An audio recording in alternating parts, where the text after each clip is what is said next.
খেলার মাঠে মেলা কথাটার সাথে তুমিও পরিচিতি তো। হাই, আমি আকাশ। তো চলে এলাম আবার একটি কমেন্টেড ভিডিও নিয়ে। তো জ্যাক দাস নামে একটি ভাই কমেন্ট করেছে, দাদা তোমার কি করে এসিএল চোটটি হলো। তোমাকেও আর তেমনভাবে কিছু বলার নেই। তো খেলার মাঠে মেলা কথাটার সাথে তুমিও পরিচিতি।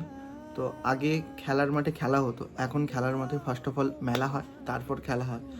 মেলার পর খেলার মাঠটি কতটা খেলার উপযুক্ত সেই জিনিসটা কেউই খতিয়ে দেখে না, যেই কারণে বেশিরভাগ প্লেয়ারের চোট হয় এবং ওই চোটের কারণে বেশিরভাগ প্লেয়ার খেলার থেকে দূরে সরে যায়। এই ভিডিওটি আপলোড করার মেন রিজন, যেরকমভাবে আমার চোট হয়েছে আমি চাই না যে নেক্সট আরেকটি প্লেয়ারেরও এইভাবে চোট হোক।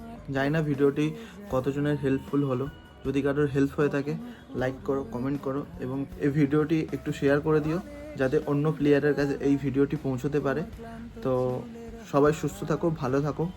দেখা হচ্ছে তোমাদের কমেন্ট নিয়ে আরেকটি নেক্সট ভিডিওর সাথে।